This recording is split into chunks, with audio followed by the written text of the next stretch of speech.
online. The Hangout is currently live. So this is going to be for everybody that's going to be visiting us online. If you're watching this right now, or if you're watching this through the YouTube, the phone numbers are not active tonight. We do not have access to the phone numbers. Unfortunately, we have a technical issue over our provider. It is not our fault this time. There are issues going on with our provider, so please don't call in during the show. Those that sent voicemails, we got those. We will be playing those today toward the end of the show, so make sure you check in and listen to those. But other than that, I'm ready to go, guys. I have, some kind of eerie background music. And then I just throw. Is that your wife? Is that your wife yelling at you again? What you're talking about? Oh no! Don't even get me started on Thursday. Thursday was a bad day. And then this. Let's dig it up.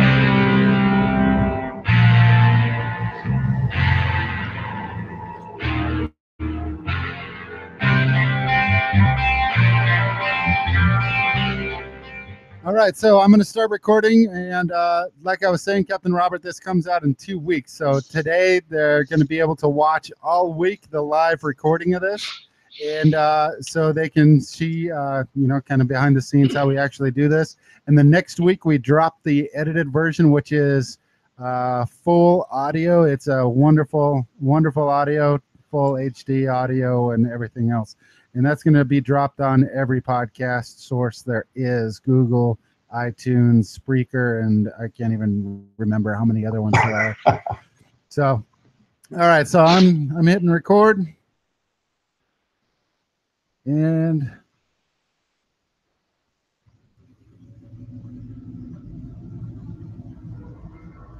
let's dig it up.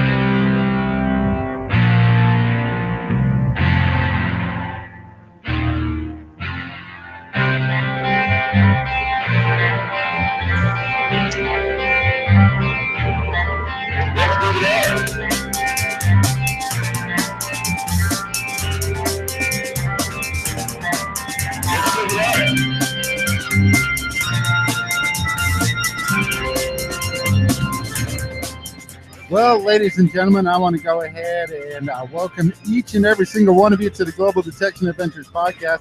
You know me. My name is Lance, and I'm one of the hosts, the founder of Global Detection Adventures. And sitting somewhere out there in the middle of his favorite field, we got Dave Dinatelli sitting out there. Hey, what's up, guys? Hey, listen, we're out here in Green Bay, Wisconsin, overcast, a balmy 45 degrees. We're out here, me and Mike Counter, he's our other co-host from Global Detection Adventures, and we also have a couple GDA members with us. And let me tell you, it has been a fantastic day. No rain, no breeze, and we are digging some good finds. I got to tell you right now, the XP Days was kicking butt. I think overall it's kicking butt. But one of the GDA members found a bucket lister that's going to blow your mind. That's fantastic. But we'll put him on live later on when we come back. Yeah. Well, we're going to be checking in with you quite a bit, Dave, and we're going to find out exactly how it's going on out there, exactly how that field is. I've been watching the videos of that field, and I can see that you've gone from park hunting to field and relic hunting, and I love it. I think you see where the addiction comes into that.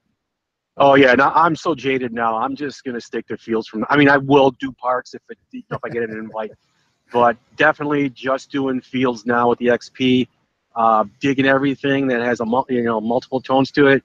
It's just an amazing here. Just one target after the other.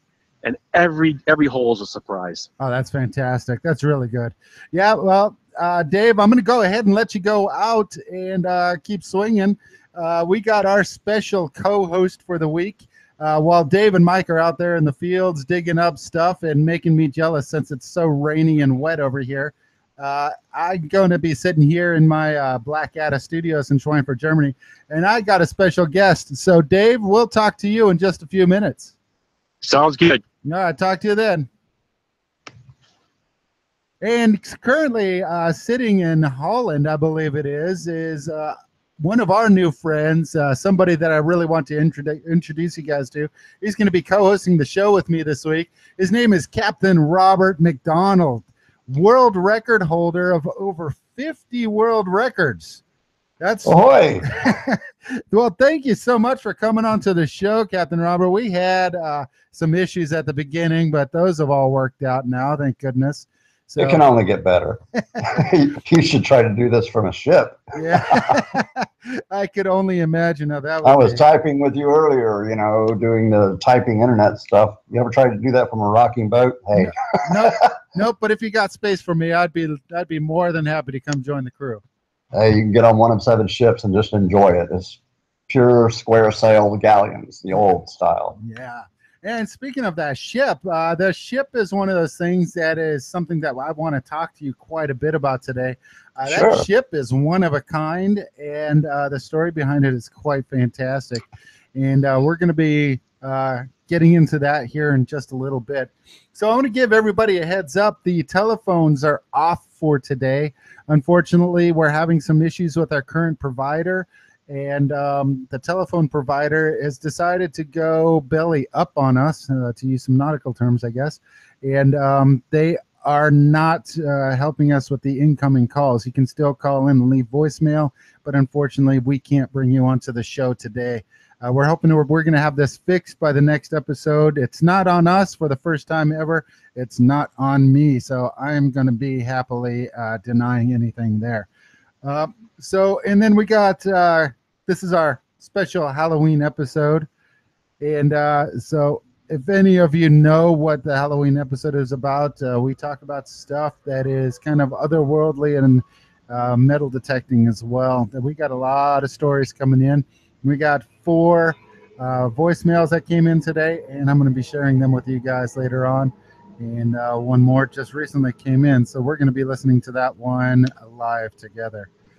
So, Captain Robert, one of the things that I really wanted to bring you in, we're going to be hitting on real soon, but right now what I want to do is I want to talk to you about your ship.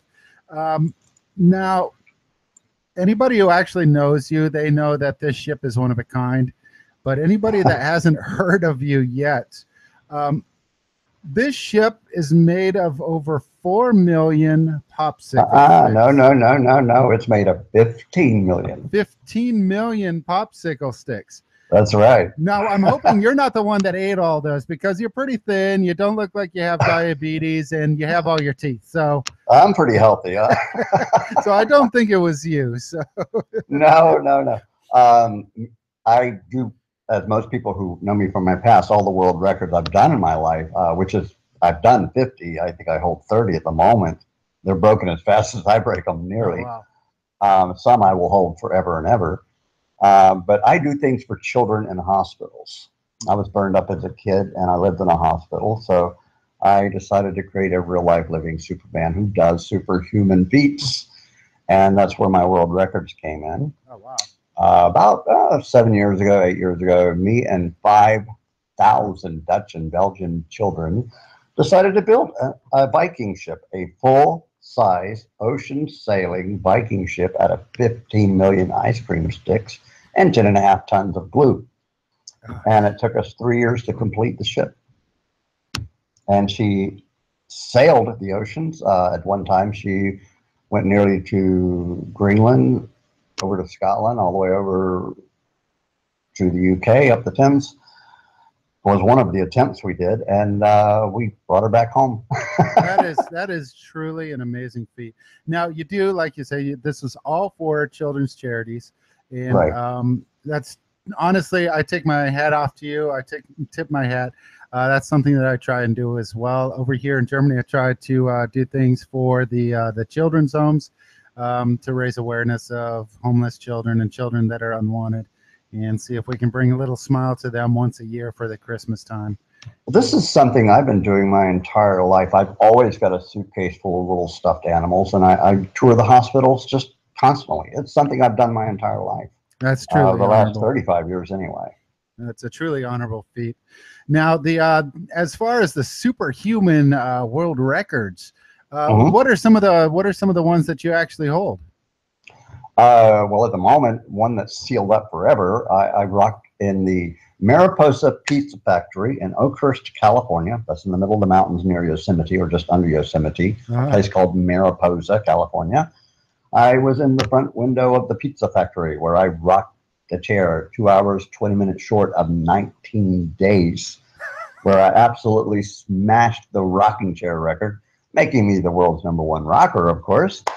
And that's where I've got a lot of I have quite a few rock and roll celebrity friends now. Now, that's 19 days nonstop. Was there sleep involved? So you had to physically be rocking that. Yeah, I had 2 hours, 20 minutes per day to take any kind of a rest or break or whatever the case may be. So everything went on pause for 2 hours and 20 minutes, and then you just hopped right back on your chair, and then after 19 days, you were... That was it. That's about it.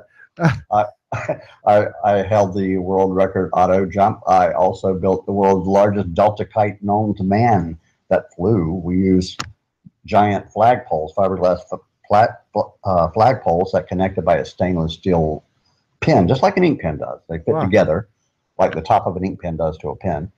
And we created the masts that go across, and we made a 1/4 mile by 1 mile long Delta kite that actually flew into the World Book. That record, like the rocking chair record, if it can't be, if you break it to a point that it can never be competed, they seal it. And they create new rules for new people in the future to continue with the same world records. That's truly a lot of my world records, I didn't just break, I smashed them. Well, that's the way you got to do it. If you want to make sure that you're going to be the one in there forever and ever, you just got to smash it. So like you say, they seal it up. Now, I don't just make world records. The children do it. Now, the Delta kite, they sewed on that thing for 1.5 years until it was finished, just sewing the spinnaker nylon constantly, day and night, holidays, you name it. They just came in and sewed on these giant machines until we were done. I was simply the captain, the director. Same with the Viking ship. Guinness, I think Guinness's, Ripley's, believe it or not, everybody said it can't be done. And if it could be done, if you tried to lift it to put it in the water, it would break in half. And 5 years later, it's still around. Oh. So they were wrong in all directions. And so where's it currently sitting? Can people still go and take a look at it? It, unfortunately, almost 8 years after it was created, it broke in half on land. It took that long to break it in half. So, but it did have a great run. It did. It truly did. It truly did. I still sail tall ships. If you know what tall ships are, tall schooners, and there's only a handful of captains in the world that can do that. Yeah, and I have a fleet of 7 ships at my disposal through the sponsor. Wow, 7 ships. I mean, you got a little flotilla. I mean, are they? That's it. But I have, and that's the reason for my 2 groups. I since I can remember, since I was a little boy, I adored metal detecting, and I've been doing it that long. Since I was, I think, 14, I started metal detecting. So I created 2 groups because you've got to understand me now. I'm weird. Yeah, I created a land treasure hunting group with all the land treasure hunters. But see, I sail ships. And I also go underwater metal detecting. So I created, one's called Treasure Masters Metal Detecting. Yeah. And the other group I created, which really ghost hunters adore, and that's called the Ghost Ship Hunters Treasure Quest. Wow. And that's a mixture of metal detecting and ghost hunting. And I think in America, I've been on 37 different television shows as a guest. I've been on countless television shows over here in Europe as a guest. Always the guest, you know how they say. Well, that's probably the way to do it. It's probably the way. I know. The only way people can get me, and I do travel all over the world, and just constantly, and the only way people can actually get me to their event or to their home or venue, whatever the case may be, is if they have both something metal detecting to do in the daytime and something really spooky to do at night. Hey, I'm there. Yeah, I gotta have both. That's my requirements. And I mean, anybody who actually knows me, they know that I actually had both as well. I've done both ghost hunting and I've done metal detecting. Obviously, that's my new hobby right now. And actually the one that's actually kind of kept me sane, I guess you could say, because metal detecting really helped me with my PTSD from Iraq from 2003. But I used to go ghost hunting as well, and a lot of people don't realize that. I know quite a few people that are in the ghost hunting societies, including there was a TV show in the United States called Ghost Hunters International, and both you and I know them very well. Yeah, both you and I, we share a common friend from that show. That's Barry Fitzgerald, and right. Yeah, and so we've both had the pleasure of talking with him. Great guy. We're hoping that he's doing good out there. We both kind of lost track of him in the last couple of weeks. Yeah, guy vanished after a show ended. I don't know whatever happened with him. Yeah, I'm not sure either. But yeah. Now one of the things, this is Halloween, obviously. That's kind of the time when the veil is the closest between the afterlife and our world. And one of the things that we're obviously going to be talking about is some ghost stories. Now, I've seen some photographs. There's a video of you on YouTube when you're talking with one of your buddies, and he asked you, where were you at? And you said you were up metal detecting around the fort. And the guy's like, what fort? And, yeah, right. That was, well, I was planning some dive adventures in Australia where I met a guy named Jeff, and I thought, well, Jeff is kind of cool. He was a one-off friend to meet, and he invited me to go metal detecting over in Austria. And I'm like, well, you know, unless you got something haunted, I'm busy.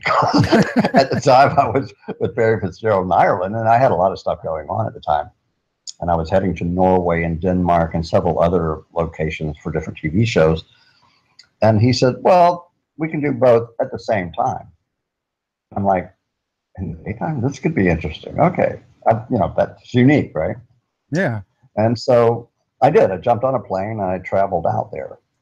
You know, I'm kind of, you know, maybe it's real, maybe it ain't. You know, metal detecting when you meet people, you know, how real could it be? And he, sure enough, I was there at his home for the first day, and it was kind of relaxing getting over the airplane. And then he was showing me around Austria and stuff, and I saw this mountain, and at the bottom of the mountain were all these warning signs, I guess, in German, like the skull and crossbones and all that stuff at the entrance. And I'm like, that looks really cool. He said, I hope you think so. We're going to the top of the mountain. And so one of those domes, giant, I mean, absolutely giant dome-shaped mountains. Yeah. That overlooks about 10 or 20 villages down below. And I said, what are all these signs about? He said, nah, I'll tell you later. Okay. We went, you could not see the top of the mountain. We literally, that's how tall it was. We drove up to the top. And when we reached the top, it was strictly a dome. I mean, just green grass, beautiful, but you couldn't see anything for the fog, just fog and grass. So we started metal detecting, and I took off in one direction and he took off in another. Well, you know, when you're in a strange country, you don't know if there's bears around or what's going on, right? Yeah. And I'm metal detecting in a whole new environment that I'm used to. Holland, let me just explain to people listening in. Holland, where I live, is flat as a pancake. I'm from Florida, which is even flatter than a pancake. And here I am on a mountain. You know, that's already got me unnerved. Well, we're up there in the fog. I mean, this is some thick fog. You couldn't see your hand in front of your face, but there I am metal detecting, and I kept wandering out, and the fog was getting thinner. So I went in that particular direction where the fog was getting thin. I said, I'm heading over here. I heard him say, okay. So I took off. Well, as I was metal detecting, I saw this shadow image in the background that kept bending over. I assumed it was him. You know how that is. Yeah. You can just see an image. You can't see the person. So I'm like, I felt really relaxed. I could hear beeping on the mountain, so I knew he was nearby, and I assumed that was him. And I kept walking, and this was about an hour. And then I saw what I consider to be the coolest, biggest wooden fort you could imagine on the mountain's edge. And I thought, now, wow, what a great place for a selfie. I'm right. I love doing that. Sitting up my garret on the shovel. You've seen people do that. Oh yeah. You sit your metal detector up on a shovel, take a photograph of it, just to say I was there. Right? Yeah. So that was my attitude. And I thought for a minute. I looked at the photograph, but it's so foggy. I really couldn't see if I got a good one or not. And I'm like, I'm going to get closer to this, you know. So I walked close to where the fog image was really big. And then I looked over to the left, and I saw the image standing up was really, really black. My friend wasn't wearing black. He was wearing white, you know, almost a fluorescent jacket. And I'm like, who is that? I was assuming he was metal detecting. I don't know. He had a long stick in his hand. I assume that was a metal detector. You know how that is. And I kept getting closer to this big image, but I would take a photograph every time I'd get a little bit closer. But at a certain point, the image just vanished in front of my eyes. So I'm like, okay, I'm too close, too much fog, right? The fog blocked it. Yeah. The image. So I realized that wasn't my friend off to the left, because I heard beeping really far away in the other direction. And there was only me and him on the mountain. So I walked over to him and I said, Jeff's like, where have you been? Well, I was gone almost 2 hours. I said, Jeff, I was over there by the fort, no big deal. And he just looked at me really pale. He said, there's no fort up here. I said, yeah, I took pictures of the fort, you know, lots of them. And he's like, no, I've been here 14 or 15 years and I come up here almost every day. Trust me, there's no fort up here. It doesn't get more creepier than that. No, that is just well, I wanted insane. to prove my point. So I walked him back over there. And you could actually see you know how that is in the fog. You see your feet print in the grass. So I actually followed the trail back.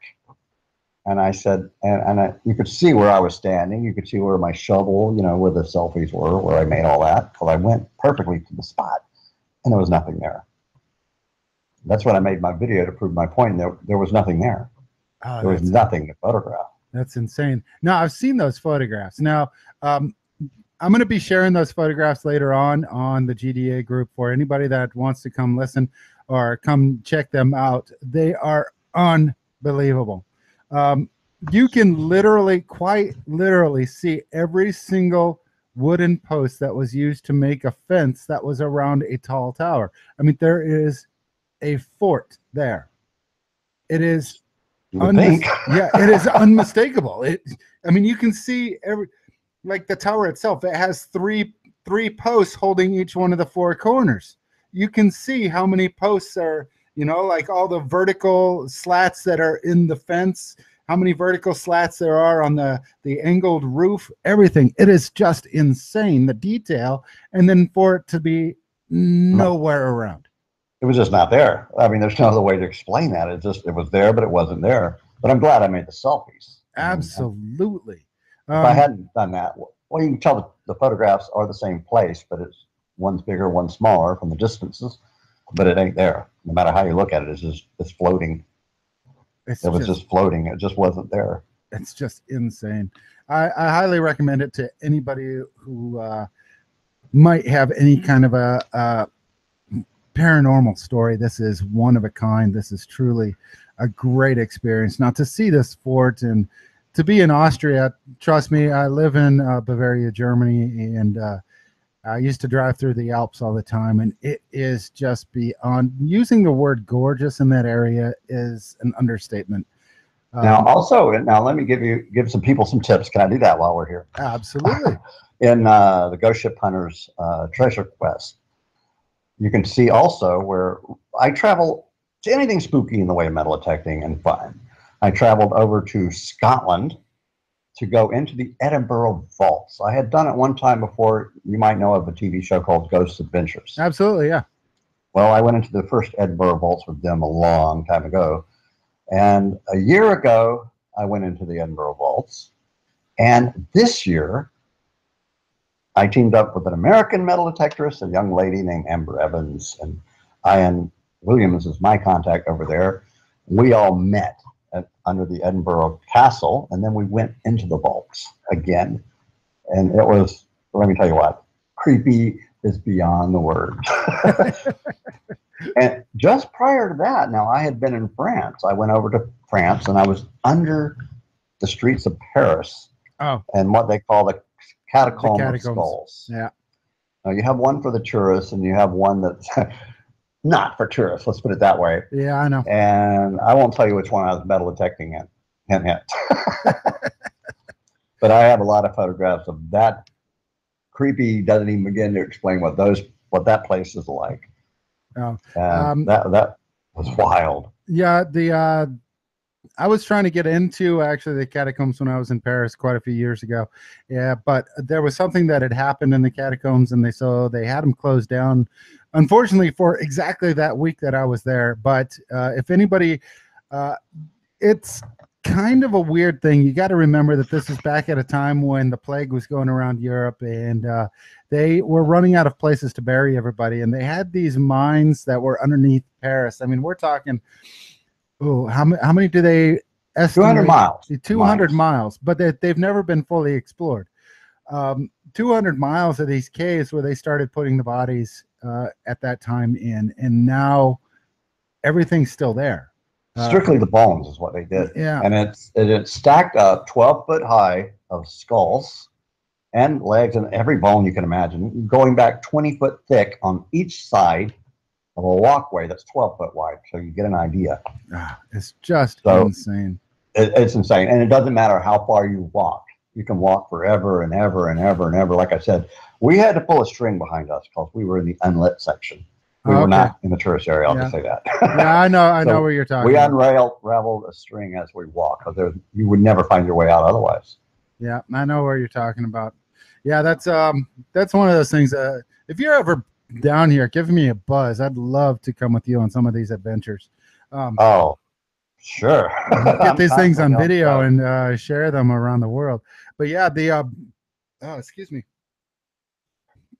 But now, anybody who knows me, I'm totally into the paranormal. The reason why is that in the year actually it was in '99, my wife and family and I moved to Fort Bragg, North Carolina. We lived in a place that's no longer there called Dove Place on Fort Bragg, North Carolina.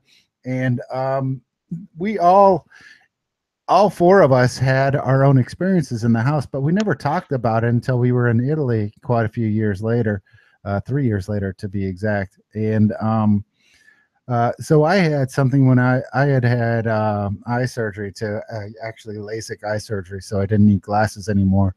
And I was sitting on the couch and somebody walked between me and the television, and I thought it was my wife or my kids. And so I started calling to the cat and thinking maybe it was the cat, but there was nobody home, and the cat came from upstairs. I mean, I was literally alone, but somebody had walked between me and the television. So my wife was sitting next to me on another date, and the kids were spending the night across the street at our friend's house.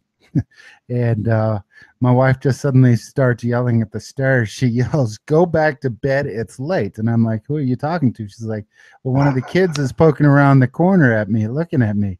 I was like, "Honey, the kids are at their friend's house across the street."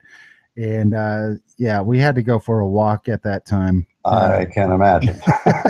But then a couple years later, we were talking with my youngest son. At the time, he would have been 6 to 9 years old. No, 6 to 7 years old. And he said that at one point he was playing in his room upstairs, and a small boy came up and asked if he could come in and play with him. And he's like, "No, you can't come in. I don't know who you are." A couple minutes later, my son came downstairs. My wife and I were sitting downstairs, and he asked us why we let a boy upstairs that he didn't know to come play with him. We're like, "We didn't let anybody upstairs." He's like, he didn't think anything of it and walked away. But several years later, he told us that the kid was as corporeal as it could be directly in front of him, full body child, probably about 6 years old, just asking him if he could come in and play with him. From that point on, all three of us, we have complete belief in the afterlife, the paranormal. My other son, he refuses to accept what had happened. He says that there's no way that this had happened, so he's blocked it out. But it's one of those things, once you have that experience, then it sticks with you. Well, I now in treasure hunting, I find I love that. Now, well, this year I went through 43 castles in France, where I was invited to the castles, and also I did metal detecting. Fantastic. So I found a lot of odd things, and you hear all the haunted stories in the castles. There was one particular castle I went into, and you know how you hear these stories, you're like, right, yeah, sure, okay, you know what I mean. Yeah. And I was hearing this story about their haunted castle and the dining area nobody could go into. In fact, they had it sealed off.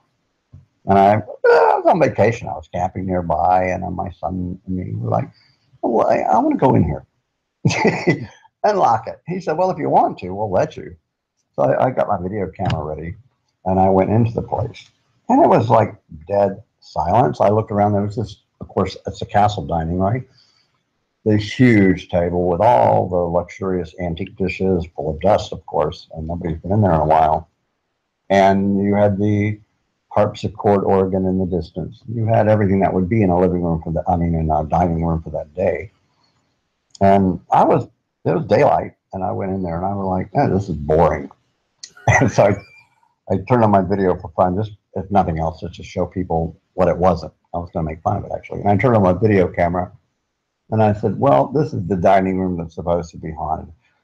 About that time, the moment I said it, you could hear the dishes clanking, and you're staring at the dishes in my video, and you hear the plate, you know, the silverware, you hear everything going on, like 20 people are eating dinner, and it's like, whoa, you start hearing the footsteps. Now I'm up against the wall. I walked away from the door and put my back to the wall just to film it. The harpsichord went off, and I'm looking over at it, and it's nothing but dust all over it. But you could hear it in the video, and you could hear the dishes, you could hear the people talking, and then the lights started acting up. But the longer I was staying there, it was kind of like being there in an aisle, right? The longer I'm standing there filming this, the worse it got, worse and worse and worse and worse, the activity.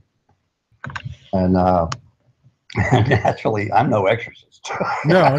I walked out. I'm no priest. I walked out, you know. I'm like, you know, the owners look at you like, what can you do? And I'm like, yeah, well, you're right. It's haunted. Later, Gators. Yeah. Yeah, I worked at a castle over here in town. It's called Castle Meinberg. It's not too far from here, but me and my brother-in-law, we were responsible for helping clean a lot of the ivy from the windows that had overgrown on the windows. So we had to go into the building, open the window, cut all the ivy around the windows, and then close the windows. So we had finished, and we were down in the courtyard of the castle, and we were actually sweeping everything together. There were 4 of us down there at the time, including the owner of the castle, when all of a sudden, one of the windows that we had just cut opened. Every single one of us stopped and looked up at the window, and then it closed. Now, there's only 2 ways into the castle. So me and my brother-in-law ran into the castle to go try and figure out what was going on. There had to be somebody in the castle because the window literally opened and closed audibly, and we were all sitting there watching it. And we then ran into the castle from both sides to try and get it cornered into the middle. And we both came together, looked around, and there was nothing there. Nobody passed us from either sides. And yeah, it was 4 people at the exact same time saw somebody in the window, opening the window, close the window, and nobody came out, and there could have been nobody in there. It was insane. Whoa. Yeah, I can imagine that. Jeez. Now, there was once I was training. Now, what I do is I teach metal detecting as well. Yeah. And I was teaching this family how to do metal detecting. And this was only a couple of years ago, 2 years ago, actually. I was teaching them how to metal detect.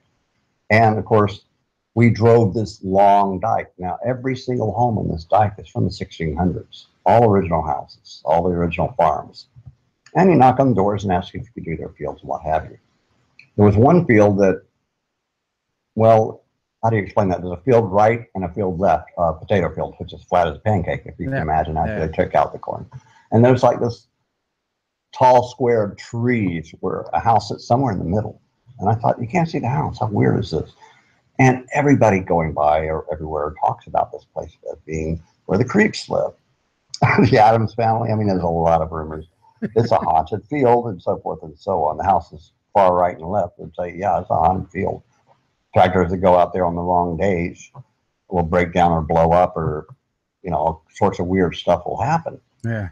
Well, I'm like, and everybody was scared of this field when we parked by it. And I said, I'm going for it. Let's go. Let's go metal detect this field.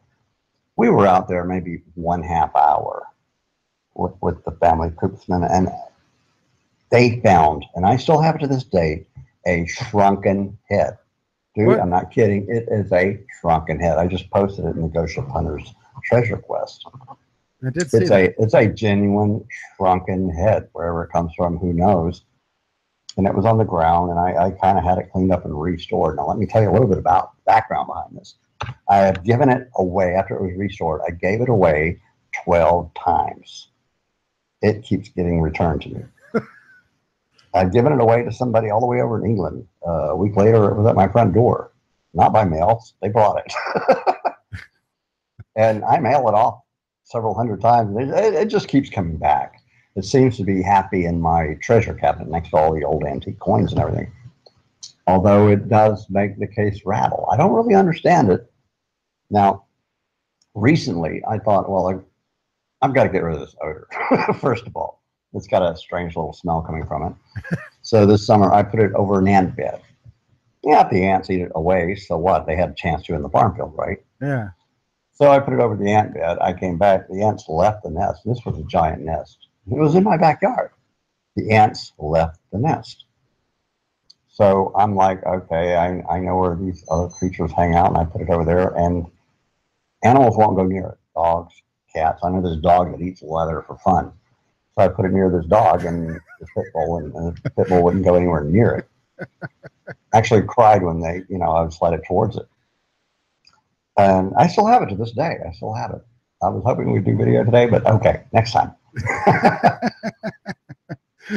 But I still have the shrunken head. I think it's like the kind that comes out of South America, Africa. I don't know really where they come from, but it is the coolest looking thing in the world. It's cool looking, but yeah, you got to keep it in a cabinet. Yeah, I definitely do. Well, or outside on a shelf. Well, Captain Ron, we're going to take Captain Ron. Oh, Ron, man. Boy, that is an old movie. Wow. Isn't it? Yeah, I remember that one. Captain Robert. We're going to take a break right now. I'm going to let us take a little time off. Okay, that was a cut spot. What I'm going to be doing is we're going to be coming in. We're going to be playing a brand new song from one of the bands. This is the time where we can actually take a little pause and break, get something to drink. And then anybody watching, just remember, please don't call in today. We do not have the ability to receive phone calls. Unfortunately, our services have died right now. We'll get this fixed by the next episode, but we can't receive phone calls tonight. We can take voicemail, but the phone calls are not coming through for some reason. It's not on me. So, all right, and the second cut point. So what we're going to be doing is we're going to be playing a brand new song from T.G. Copperfield. For those that are watching on video, this is the CD that I'm talking about. It's called The Worried Man, brand new. The CD drops next month on the 18th of December. Make sure you check it out on iTunes. Then what we're going to be doing is we're going to be playing the title track from this song. It's called The Worried Man, and we're going to be playing that right now. So stand by. Exclusive hot new mix.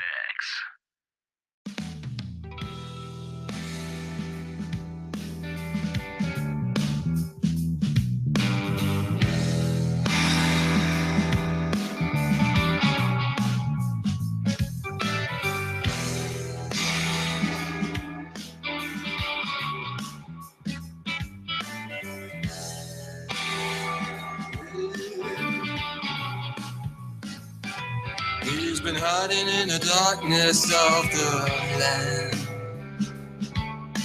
fearing a world he don't understand.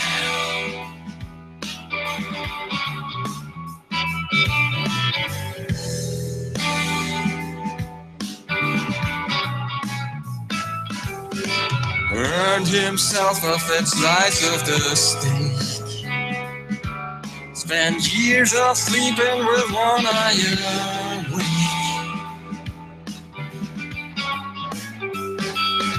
Now there's something out there making him insane. The worried man, he's back again. The worried man, he's back again.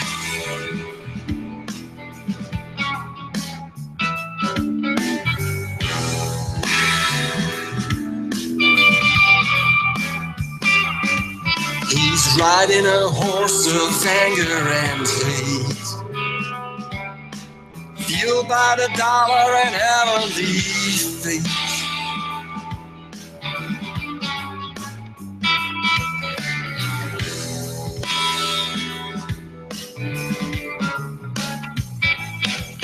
He's talking about walls and talking about chains, defending the faith by holding the reins.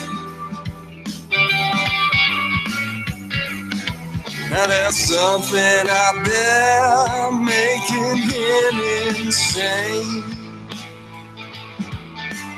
Worried man, he's back again. Worried man, he's back again.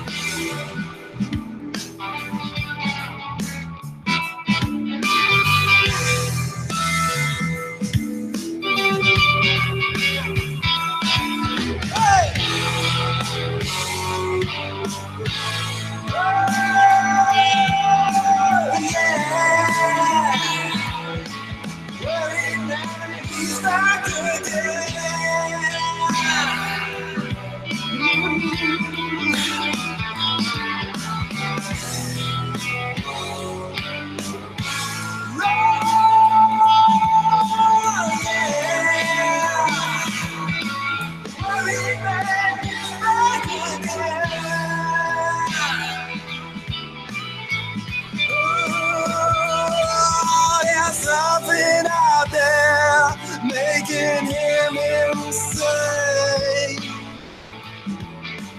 Worried man, he's back again.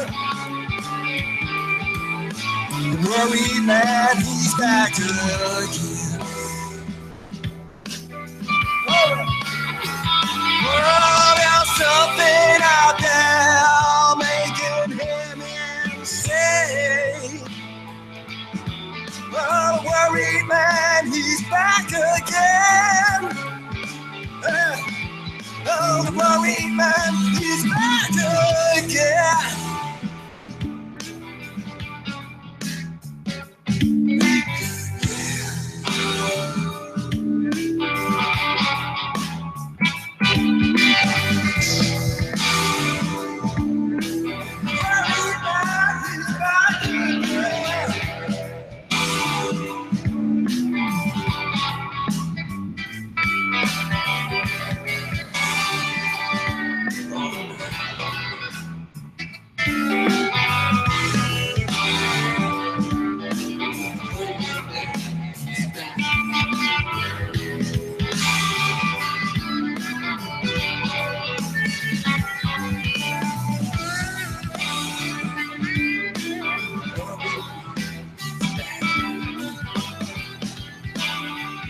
Well, ladies and gentlemen, for those of you who know me, I am quite the rocker. I'm talking like old school kind of rocker. I'm talking like Creedence Clearwater Revival, Pink Floyd, everybody else, and so bands like that, you know.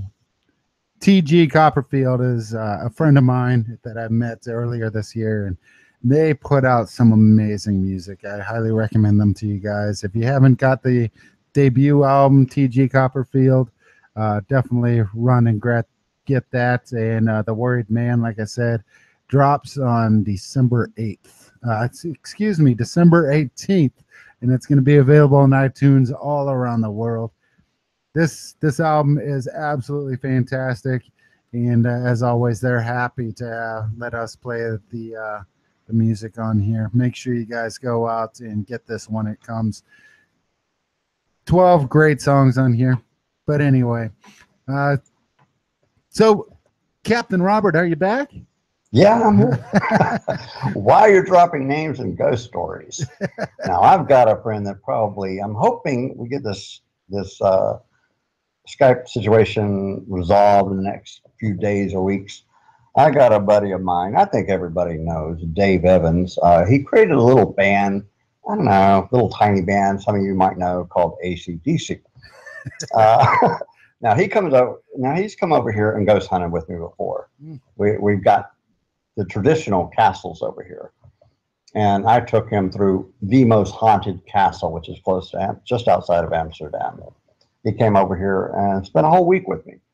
And we ghost hunted castles and haunted forests. But the castle is something I don't think he will soon forget. I posted that in the Ghost Ship Hunters Treasure Quest.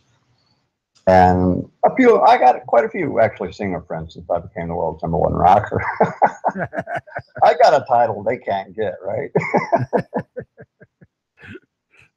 So I've done enough in my life over here in Europe the last 25 years in the way of ghost hunting. I know exactly where to go when someone's up this way. Yeah. And I pretty much know where to go everywhere except your territory in Germany. I only know one town there, Bamberg, when I was in the Army. And that's 30 minutes from me. Creepy haunted. Yeah, 30 minutes from me. Yeah, it's from the 1400s, the town. Yeah, the town goes way back. There actually was a seat of government, and it's the town where the only pope buried north of the Alps is buried in Bamberg. That's right. And they claim in the church there, the cathedral, they claim Christ walked in that church. That's how old that church is. Yeah, and that's could be argued. Yeah, of course it can. Unless he's a ghost, we'll never know, right? No, I really want to return to Bamberg. The coin, the relics you find out there in metal detecting must be tremendous. Of course, only you would know that. Yeah. There's some really great hunting out here. If you ever want to come out here, I'm actually kind of seating myself out to get more permissions out here. And what I want to do is about 40 minutes south of where I live, there's a town called Rotenburg ob der Taube. You need to take a look at this. I'll send you a link for this and share it. And, love it. The town literally became broke in the 1400s. The crossroads for the spice trades that were coming from the east, and I think it was the tapestries or something else that was going north-south, used to crossroads right there at the town. But it ended up moving about 100 miles north. And so what happened is that town in the 1400s completely died. All the money just dried up overnight. Wow. And, so the town stayed exactly as it is from the 1400s to the late 1800s when it became a tourist attraction, and it is still exactly that way. There's a whole lot of history in the town, and what I'm trying to do is I'm trying to line up permissions for the farm fields that are around it. We would never be able to metal detect in the town because it is, historical, historical grounds. But we can do the fields that surround it. And if I do my cards right, I can use satellite imagery and historical imagery to find the old roads that used to go into town. And we would have a blast finding some history. I bet there must be farm fields out there. Oh, there are. The town itself is completely surrounded by farm fields and wooded area. The wooded area we could do, and the farm fields I'm trying to get permissions for. So we definitely can do this. That's one thing I liked about Austria. Most of the farms that I went to, and I went to a lot, they did not know what a metal detector was. I had to actually show them what it was and what it does. Yeah. And when I got permission, they didn't know. And you find silver hammered coins, like lots and lots of them, because nobody does it. Exactly. And, it was just paradise. I can only imagine what Germany's like. I have 2 hammered coins. That's it. Most of my coins, my earliest coin is 1535 so far. Mm-hmm. But I'm pretty much in the late 1700s up to modern. But the weird thing is I have not found post-World War II coinage.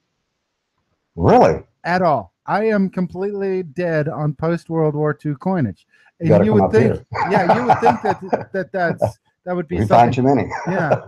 I've done it where I've gone to like the public swimming area and metal detected there with some guys. Mm-hmm. We do this once a year in the winter where we do a coin shoot to see who finds the most spendable money. But that's the only place where I find it. Out in the fields, out in the woods, I've never found anything modern. Wow. Post-World War II. Me, I have one field that, of course, my friends know. It's called the silver fields. It doesn't matter if you're a first time, like that's what I teach my students. It doesn't matter if you're first time picking up a metal detector or you've been doing it your whole life. I've never had anybody walk off the field without silver, including me. The last 27 years is silver one object after another. Yeah, and I have the same thing. And I was just recorded for this article that was back here. You know, you had the reporter come out, and that was the one time, the only time I've never found silver on that field. In fact, we found one coin the whole day. Isn't it like that when you invite somebody? Yeah, and got the news reporter right there with you. Yeah, I and know. Just and nothing happens. We're going to take a very short break right now, and when we come back, we're going to be checking in with Dave. But first, I want to get a word in from our sponsor. So we'll be right back.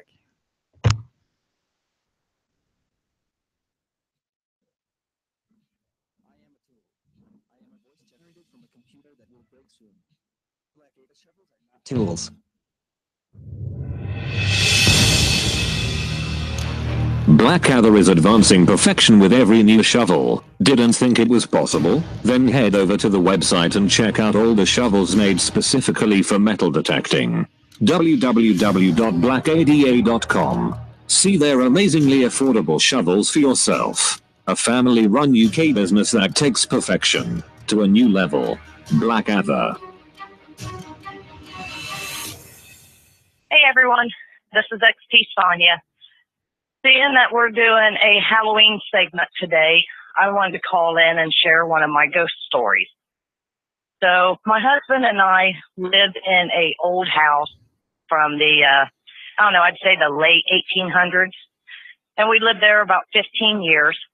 And almost every single night when we went to bed, we would turn off the TV in the living room and go to bed, and the TV would turn itself back on. And I mean, this happened 4 or 5 times a week. So we would get up, go turn it back off, and it was just a joke between us. We would always say, little boys, quit turning our TV back on. And we just laugh. And I mean, it happened so often it wasn't even scary or anything. So one morning I was laying in bed, wide awake. And in my ear, a little boy whispers, your hamster's dead. And I mean, just like that, just your hamster's dead. And I sat up in bed, scared the crap out of me. And I'm like, what? So at this time, my son actually did have a hamster. So I run in his bedroom and the hamster's fine. It's just playing and everything's good. So I was like, you know, well, that's kind of weird. I go to work that morning. I'm telling all my coworkers about it. And they're all asking me, of course, if the hamster was okay. And I said, yeah, you know, it was fine. Went to bed that night, woke up the next morning, go in my son's room to get him ready for school. And that hamster was dead. Just, I mean, you know, just dead. So that was freaky, to say the least. We moved out of that house 4 years ago, and we sold it to my husband's friend. The husband's friend hadn't lived there maybe 5 months. He calls my husband and says, you're going to think I'm nuts, but I've got to ask you guys, did you ever see or hear any ghosts when you lived here? So my husband kind of laughs and says, you know, well, yeah, we had a few things happen over the years. And he asked him why he's asking.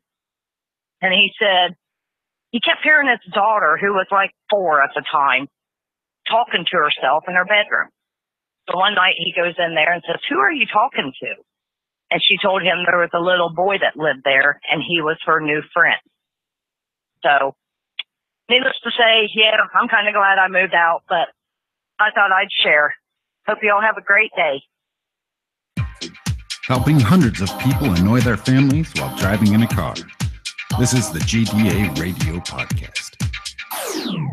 Well, we're back. I've got Dave on the line. How's it going out there, Dave? Oh, it's going truly, truly wonderful. We're having a great day. Mike's right next to me. I got a couple of GDA members with me right now. I got my, well, I don't even want to even talk about that because I got blown away by one of the GDA members. I'm going to actually pass the phone to him, and he's just going to tell you this amazing find that he has. Yeah. Okay. Hi, this is my name's Craig Omernick, and I've been metal detecting for like 35 years probably now. And wow. I just found my oldest coin ever for a United States coin. Got a silver trime. Oh, really? Yeah, the thing's only the size of not even the end of your fingertip. Wow. And it's crazy. I mean, it was in the middle of a huge field, and just picked it out of. All it was a little tiny beep. Yeah, just what? A real high beeping. Is there a year on there? I'm trying to find it. I can't. Is it silver? I can see the star. I can see the star on the front and the C with the 3 with the Roman numeral 3 on the back, but I can't find the date. Oh, that's fantastic. Being a silver one, it's got to be what 1851 to 1858, I think. So fantastic. Well, congratulations on that find. I know Dave. I know Dave's got to be jealous by now. Oh, he got his large sense. So. Oh, he found another one today. He's happy. Yeah. He found another one today out there then. Yeah, it'll be my 5th for the year, 4th one out here. Wow. It's just it really turned out to be a really nice day. Everybody's pulling some really cool stuff, really, nice farm relics, and so we're all going to post them later. But I want to give you take a chance and give it over to Mike. Absolutely. Hey, Lance, as Dave said, we're having a great time out here. I mean, it's a very, very, well, I'd say a large field. And, when you field hunt, you look around and you go, how are you going to find a trime in a field this large? But between the 4 of us, we've done pretty well. Dave landed another large scent, number 5 or 6 for the year for him. I found a 1902 Indian head. I also found a copper ring. I found a flat button. And the other GDA member found himself an Indian head. So we're all doing well in this spacious field. Field hunting's where it's at for the old stuff, no doubt about it. Oh, yeah. Yeah, that's one of the things. I love my relic hunts, and watching Dave on that field out there, even though it has that tall green that's on there, it just looks like so much fun. There was something there at some point. Oh, no question. It's got a nice knoll where you can even see, bits of concrete and rock. Beautiful field, though, and it's been a lot of fun. We're having a great time. The sun popped out for about 5 minutes. It's probably in the mid-40s here in Wisconsin. We're nearing winter, so snow's going to be flying pretty soon. So pretty nice day for us to get out and hunt, that's for sure. Fantastic. Well, you guys get out there. You guys keep finding something. Hopefully we can get you broken into the 1800s as well. Yeah, Mike's taking off right now. We're going to hit it for about another hour, and then we're going to call it a day here. But yeah, a truly amazing day. It was great to get to meet some of the new guys from GDA, and Mike and me were thinking about you. So how's it going over there in Control Center? Yeah, everything's going good. We got a good show. A little late on the startup, but we got 5 people that are currently watching us live right now, and everybody that's in here, we got a real tight group of people, and we got stuff coming in left and right. The show is actually turning out real good. It's the creepy Halloween episode, so we got some ghost stories about to come in later too. Sweet. Well, make sure everybody goes to the Global Detection Adventure Facebook page. Check out Mike's and my finds, and the other guys. They're going to post their stuff too, so hopefully they'll get that in some today or tomorrow. So be sure to see some really cool stuff. All right, and if we get a chance, we'll definitely hit you back up before we sign off. And but until then, you know what I say: have luck out there. Well, dig it up, y'all. Hasty banana. All right, talk to you later. Well, that sounds like a lot of fun. Yeah, I've been watching his field is a really large old field in Wisconsin, and there's nothing growing on it except for it almost looks like clover that's growing on there, probably about 12 inches or less tall. But you can see where the field kind of crested slightly, and he's been finding relics out there like amazing. And he was a guy that was strictly going to parks and going other places, and now he is just strictly relic hunting out in this this field. I got lucky last year. I toured all 48 states of the USA, filming and running around detecting and acting crazy, ghost hunting. And I got with my nephew James and Digger Ray. He's one of the guys in my group. Yeah, I know him. Oh, he's really cool.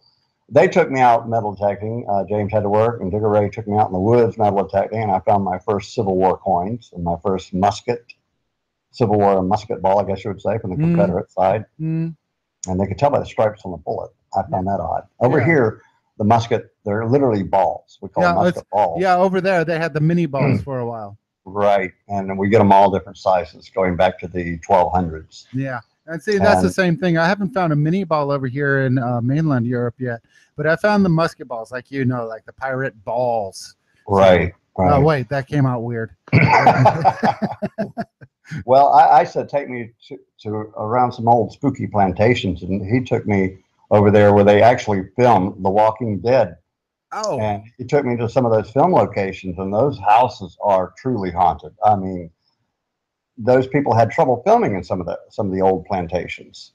They had trouble filming their TV show in some of the locations, and I heard the stories about it a long time before we went there. But we went to one particular house that shows up in the film quite often, in the middle of nowhere. This beautiful, beautiful plantation house, and that was the creepiest experience I ever had for metal detecting. Oh, but the finds were great. The finds were great.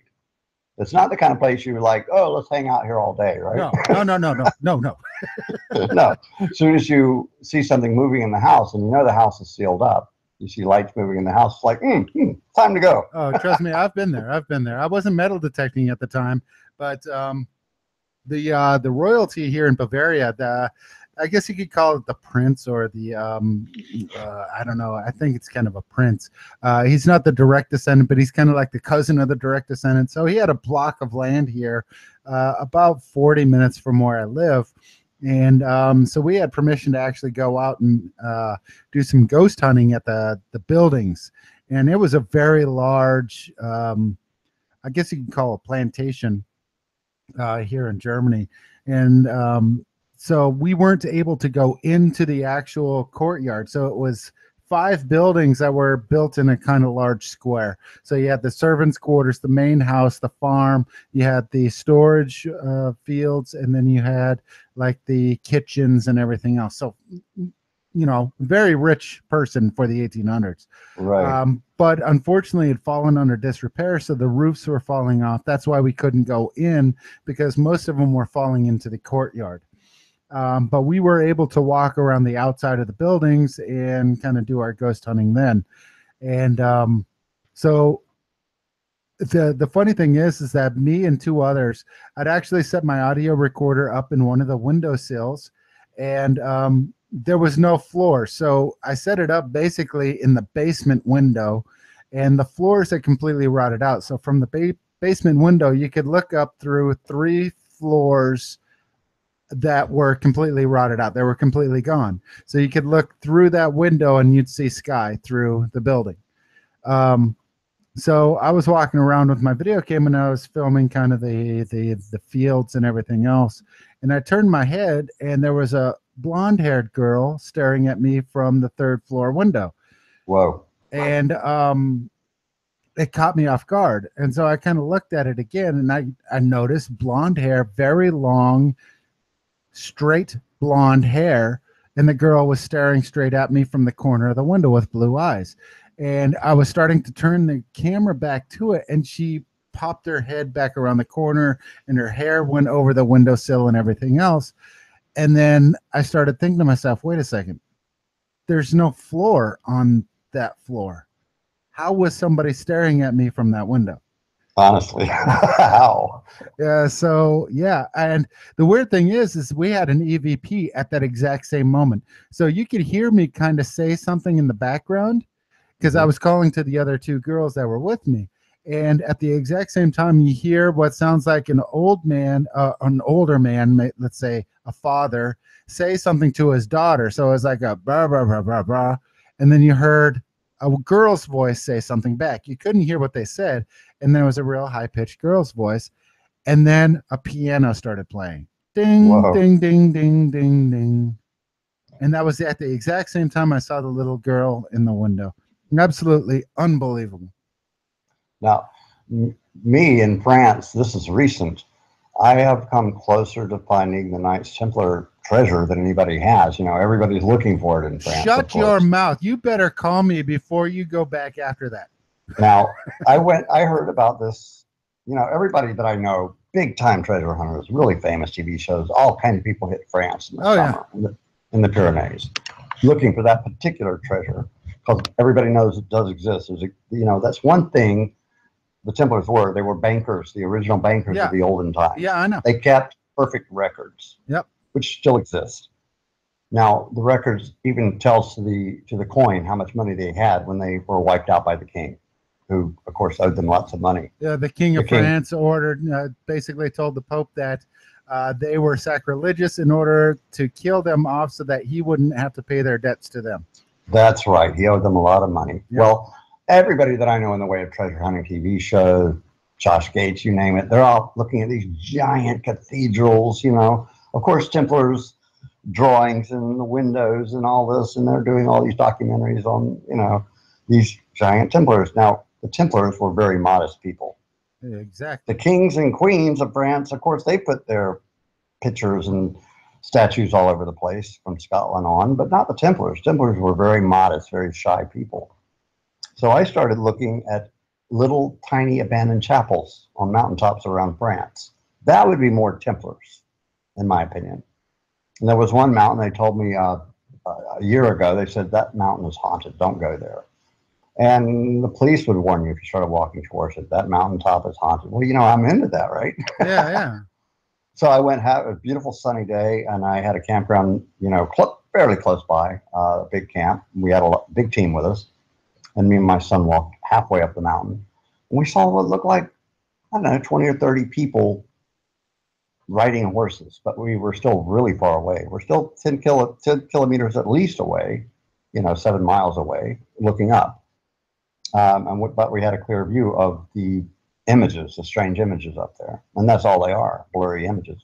Mm. We went all the way up to the top, and there was nothing going on at all. And as we got closer, of course, I saw all these black shadow figures. And we went up there, and there was a chapel. The roof was caved in, and I actually found on the ground, it fell off the castle roof somewhere, a shield of the Knights Templar. And I had it checked out, and it was Egyptian sandstone. Well, you know about the First Crusades.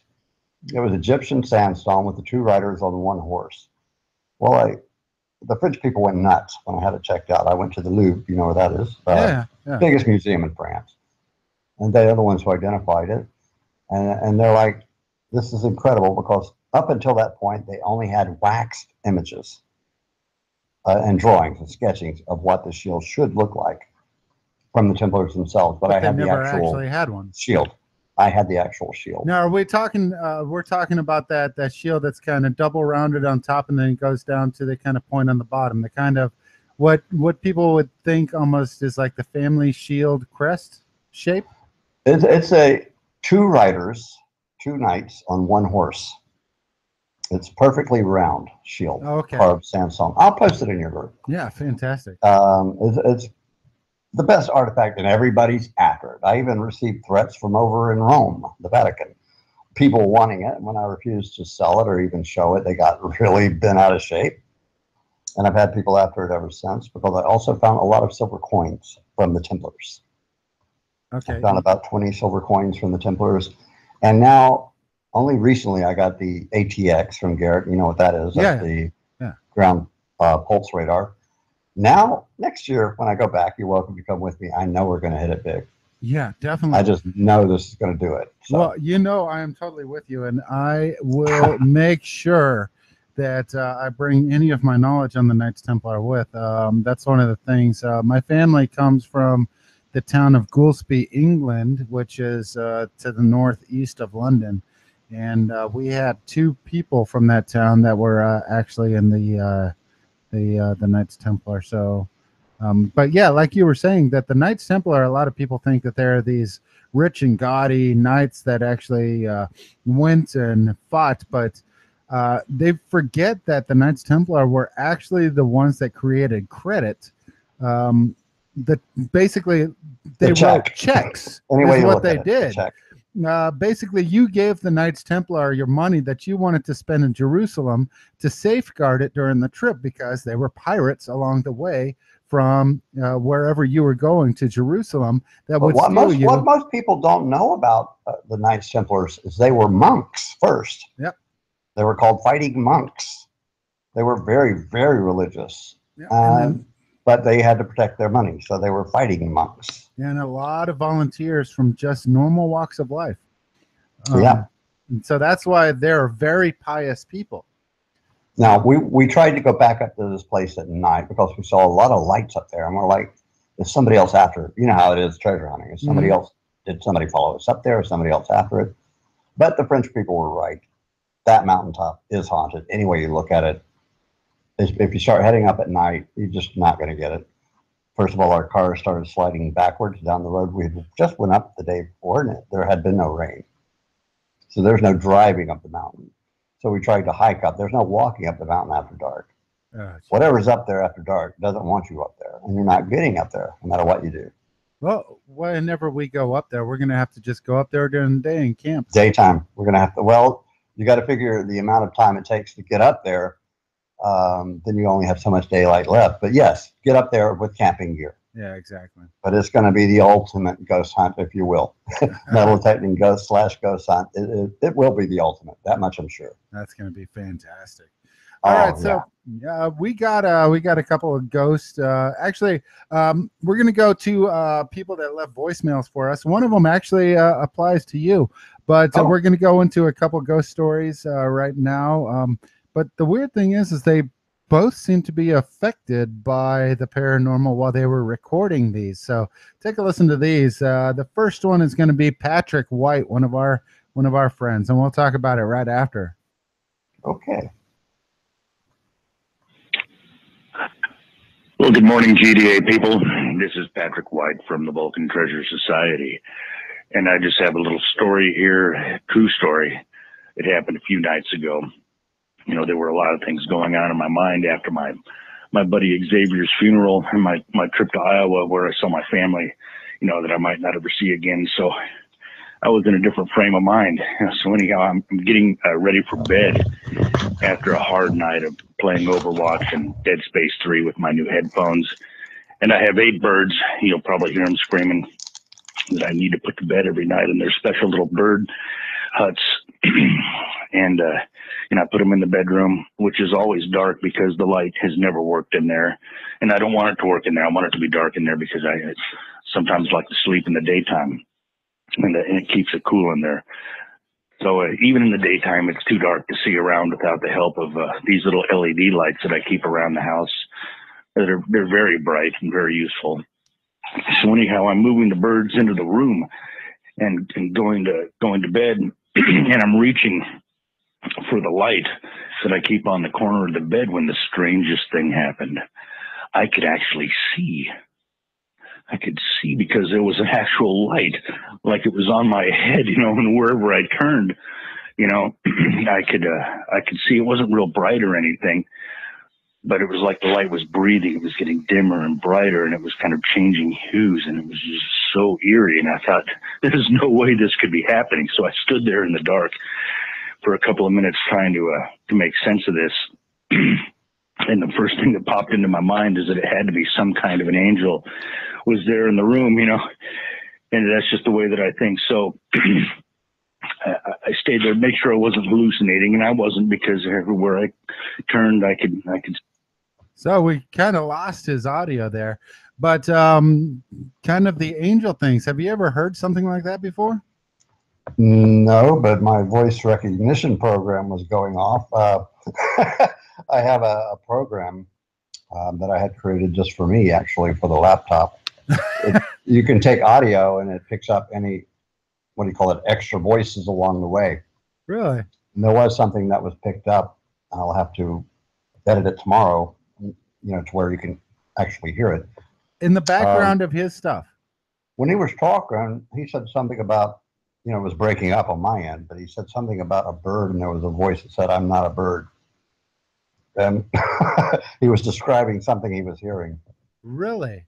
Well, we're definitely going to have to check that out. Patrick, I know you're listening right now.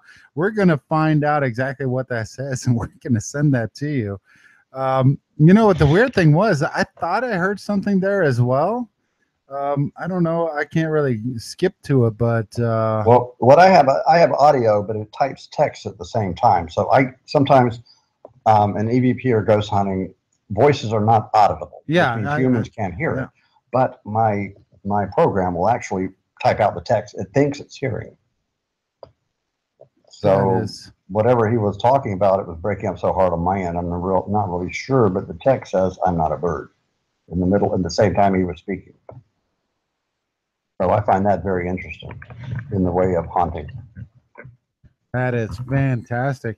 You know, that's a weird thing because, you know, I thought I heard that as well. But as far as angels go, my grandmother's aunt, so that would be my great aunt. She actually became a nun because an angel appeared to her while she was sleeping, which is a kind of weird thing. Her name was Sister Catherine, and she became a nun because while she was sleeping, an angel appeared to her and told her that she needed to become a nun in the church, and she actually did. From that day on, she went and signed up.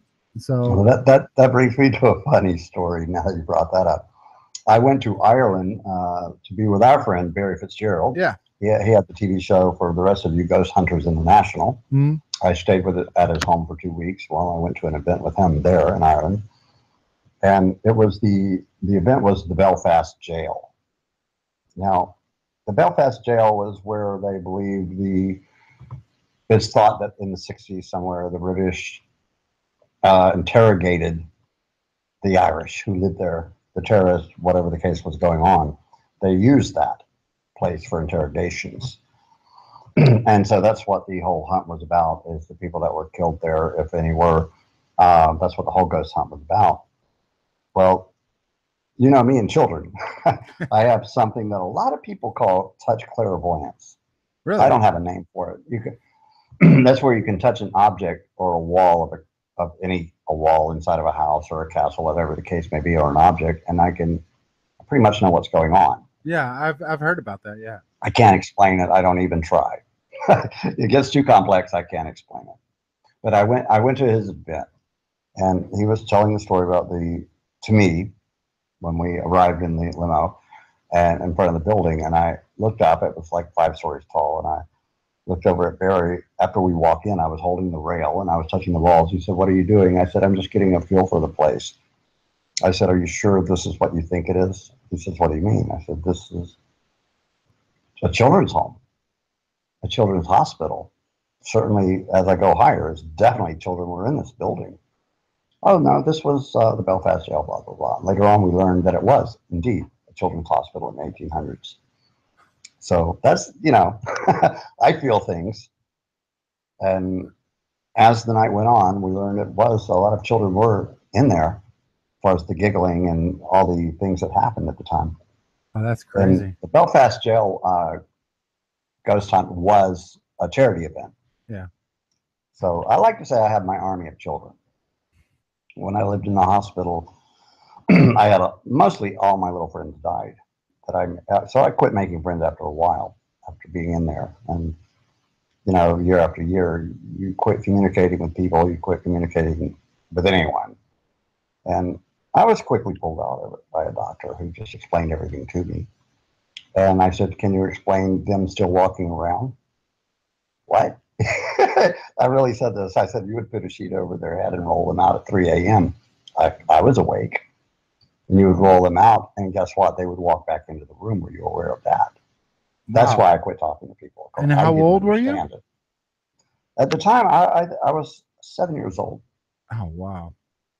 And I couldn't understand what I was seeing. I mean, how could you roll out my good friend with a blanket over his head, you know, same age, roll him out of the room of the children's hospital I was living in, and then that child walks back into the room? and gets back into the bed. You know, and I would see this stuff. Yeah. And they, of course, were friends. They would look at me and smile and just vanish. It got to the point I quit talking to people for a long, long time. So you've been basically a medium your whole life. I never found a word for it. Some people call it touch clairvoyance. Some people, I don't know. I don't know if ESP is real or any of that is real, but I know what happened to me and I know what I can do now. Yeah. Now I have delivered over 60 million toys. Even Guinness has recognized that. My hand to the child's hand in hospitals nowadays. And I've done that for the last 35 years. To give you an idea, I like to watch children smile through the pain. Because at that time, we didn't have children, in the 60s, we didn't have children's psychologists. We just had to deal with it. And doctors and nurses at that time were just trying to keep everybody alive. Yeah. And I think where I wanted to create the superhero is when a man with a cape, which I thought was really funny now, walked into my room and gave me a toy. And his name turned out to be Evel Knievel. Oh. I didn't know it at the time. I didn't have a clue who the guy was, but I decided that's what the kids need. They need a real life living superhero. That's where it all started.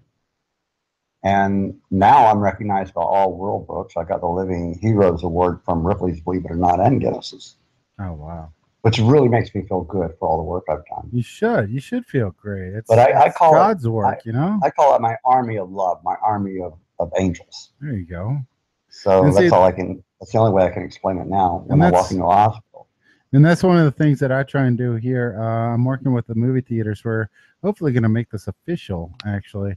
I do something called Jedis for Kids, and I dress as Obi-Wan Kenobi, and I actually go to the premieres and everything else, and we're hoping to actually start raising money for the children's home here in town, so that they can actually come and enjoy the movies and everything else, and then I can bring presents to them during the holiday season, especially for the ones who don't have anything, and then I just come in costume and hopefully maybe put a couple smiles on their faces and raise their hopes just a little bit more. Well, that's why I created the Captain Rob pirate outfit. Oh, there you I go. put together a complete pirate outfit. My friends have helped me online, and I put together a complete pirate outfit. And the kids, they seem to know who I am before I even walk up to a hospital nowadays. Captain Rob is coming. They know I'm bringing toys. That's fantastic. By the way, that's one of my requirements. If I ever come to visit you, a hospital's got to be ready to accept toys. Oh, I got it right here in town. I do not go to any country or visit any friend unless, a hospital is sending by with kids. Yeah, we definitely, we have 2 hospitals in town, and we got a children's home, an orphanage here in town as well. So they're more than happy to take anything. Well, you'll get an idea. I've been to Bosnia during the war delivering toys. I've been to Iraq and Afghanistan delivering toys. I've been all the way. I go into warring countries delivering toys. I just like to see children smile through the pain. And I did the same thing in Bosnia. That's crazy. I had something called Project Santa that I was running in Bosnia when I was there in '96, I think. And people throughout the United States would send me, toys from the dollar store, and every time I went into town, so I just sit on the back of the my 113 armored personnel carrier and just hand out toys to the children. Well, I was just a civilian, so that's where I got the reputation as Crazy Rob, because at the time I was there, they actually started shelling Sarajevo. Oh. And so I would come out of one of the basements. I mean, they just destroyed the city absolutely when I was there. I came out of the basement and went directly to the hospital, started delivering toys again. Yeah, see. And that's where I got the reputation of being crazy. You got to have faith in what you do. And I have faith in the kids, and I don't think I'm going to be hurt because I'm there for a purpose. And so far, it's served me right. Yeah.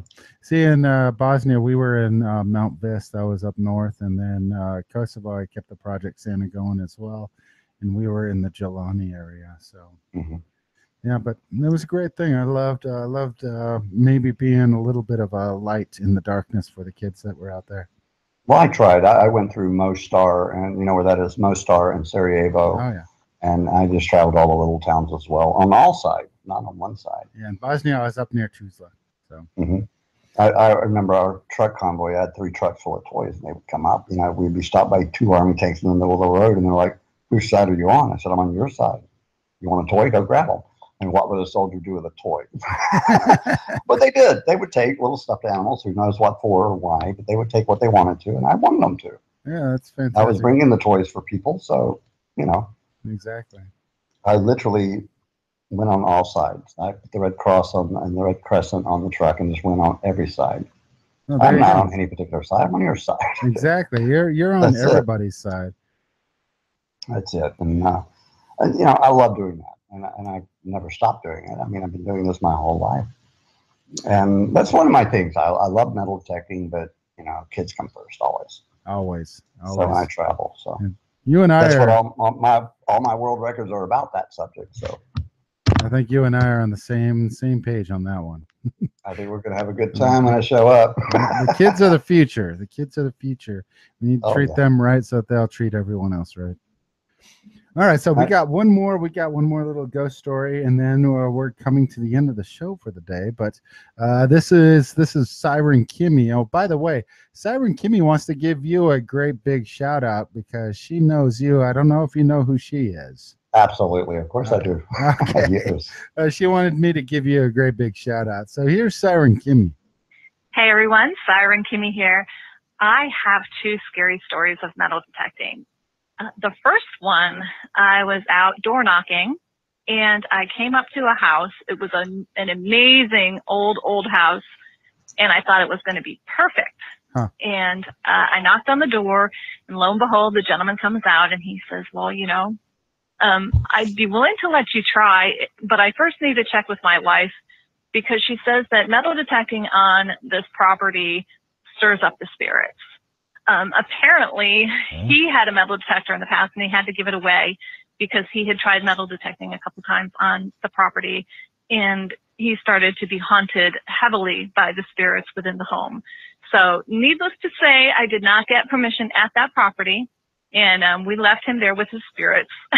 So that is the first scary story. The second one is I was metal detecting on a friend's property, a very, very large plat of land with woods and old home site and a big farm field. And I decided to venture into the woods, and there's a cemetery in the woods. I do not dig cemeteries, so don't freak out on me, but I walked near the outskirts of the cemetery, and as I got closer to the cemetery, my metal detector went dead. I thought, oh, maybe the batteries are gone. So I started walking away from the cemetery, and my batteries came back to life. That was odd, so I kept metal detecting, got a little bit closer to the cemetery, and again, it went flat.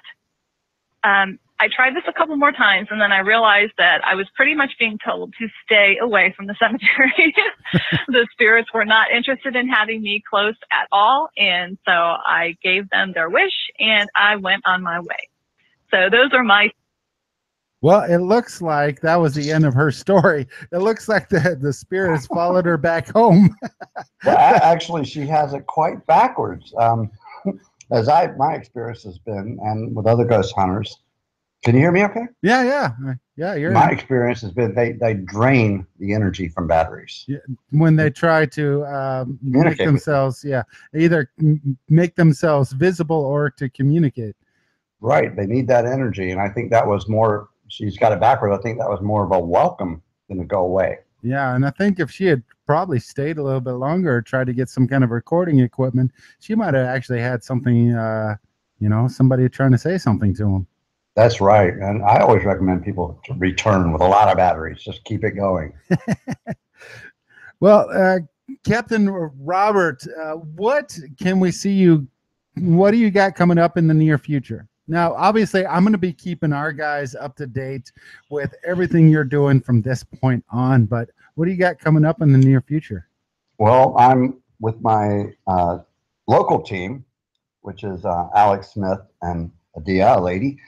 And we are after the Spanish treasure. So we're hitting all the Spanish treasure fields. Out here, there was the 80-year war. Oh, geez. So we're searching. There's a treasure missing, and we're after it, the gold treasure. And there's a silver treasure as well. So we're finding a lot of coins from the Spanish, a lot of coins, silver coins in general, but we're after that treasure. Eventually, we'll come across it, I think. Yeah, I think you might. I mean, you got the drive and the wheel. I think you might be able to pull that one off. And right now, I'm planning my second European tour. I love to travel around countries of Europe. So, well, like I said, anytime you come around to Germany, just come visit me. We'll go hit up some places ourselves. We'll have to arrange that. It sounds like a blast. Yes, it will be. Plus, I got a spare guest room. You can come stay and crash here as much as you want. Okay, you mentioned my buddy over in Colorado. Oh yeah, Nugget Brain. Hey, that's it. Let's listen to what he has to say. Wayne Peterson. I want to hear what he's got going on. Hey, this is Nugget Brain in United States, Colorado to be exact. Captain Rob is going to be sailing his jet over to the United States later on this year. Please watch the show, listen to the show. We will be doing some ghost mine tours. We got some mines that we believe there's some ghosts in. Hopefully we can capture them and share them with everybody out there. And Captain Rob probably will be doing another world's record. He needs another one, so we're going to be out here in Colorado. You could follow us on Facebook, and you could also follow us at WATS, wwats.org. In the United States, Worldwide Association of Treasure Seekers. Come and watch us and listen for more. Thank you. This is Nugget Brain signing out in Colorado. Bye. Now that sounds like it's going to be a lot of fun. You're going to be going on a ghost mine tour. He is a lot of fun. I did that when I was in America last time, and I did it. Like I said, I traveled. I had so many requests. I actually went to all 48 states of the 50, visiting ghost mines and metal detecting the whole way across, and I did quite well. I'm looking forward to this one because the kids want to break a world record, and I'm right there. Oh, fantastic. I always tell people, I'll break a world record whenever you want me to. You just have to, arrange it. We got the kids ready. We got a clue of what the world record is going to be? No. Okay. I know exactly what it's going to be, but we're not going to say a word. No, that's fine. That's fine. No, I understand. We got to make everybody show up. So you guys make sure you get out there, go to the website and check them out and find out exactly where it's going to be. Now, the website that he was just talking about is www.ats.org. So make sure you go there and check out exactly where it's going to be. That's www.ats.org. So www.wwats.org. Wow, now, that's a lot of W's. W's. Right away. I was just last week detecting with George and Ringy at a big event. Oh yeah, the Diggers. Yeah, and had a great time there. This weekend I have another big tournament coming up. And that'll be the end of my tournaments, and then I start traveling countries again. Oh, fantastic! So, just to let folks know. Fantastic. Yeah, KG and Ringy are friends of ours. If you ever run into them, just tell them hi for us. In fact, I run into them once or twice a year, actually. Really? Last year, I ran into them 3 different times. Yeah. I had just missed them when I was at the Garrett factory in Texas. Every time they get over here to Germany, I just can't make it out to go meet them. It's work, and it's just driving me crazy. Now, if you folks are curious, I've got, let's see, King George falling into a canal video sitting in the Treasure Masters group. If you guys have never seen him fall into a canal, that's a good one. I also have Ringy. I filmed him on a live dig where he found a Hollandia coin, which is one of the first copper coins with the name Holland on it. Oh yeah, that's right. That's right. Yeah. He actually found that one, and I actually filmed him digging that up. That was quite fun. Yeah, so, I did actually watch that one.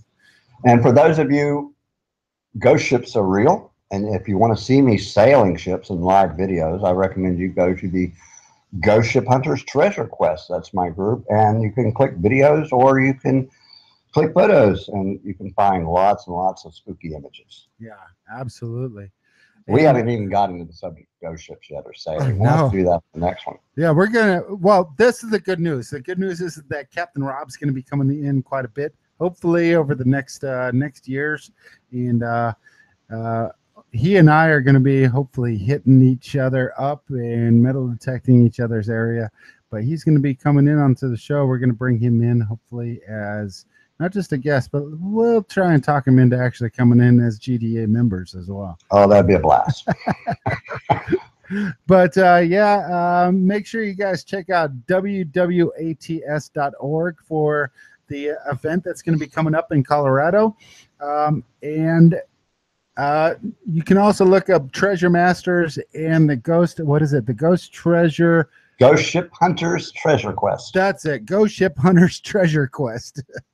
And then there's also Captain Rob's History on Facebook as well. And one group I didn't mention, if you want to see how things are made from things you find, some people call trash in the field or coins or what have you, I have a group called Handmade. Really? And it's some of the best artists in the world in the way of metal detecting finds. They're sitting there. That's absolutely. You're going to be amazed at that group. That's absolutely great. And that's going to bring us to the end of the show. We have got a really long show today, almost an hour and a half worth of show today. So everybody's getting their dollars worth on the free podcast this week. So, all right. I truly enjoyed this. This has actually been a really good show. A lot of people have been saying good things. I'm hoping that everything's turned out great. I know that the audio was a little late starting, but everything turned out great afterwards. We'll work out the bugs, folks. Don't worry. Exactly. And if you want to hear the absolute best quality, this will be dropping next Sunday as a podcast, so you can download it from wherever you get your favorite podcast. That's iTunes, Google, Spreaker, everywhere else. It's going to be available for download for free. We don't charge anybody anything for the good fun that we do. So enjoy the show. And for all of us at Global Detection Adventures, Dave and Mike out on their field finding some history, and me in rainy Germany, we're going to see you out on the fields. Let's dig it up, y'all. All right, we're clear. That was fun. I could talk forever. I mean, I didn't even want to stop, but I saw we were at an hour and a half, and yeah, I'm gonna push it there. And then I still got to edit in commercials and everything else. I'm like, when you edit, when are you finished with the editing? It usually.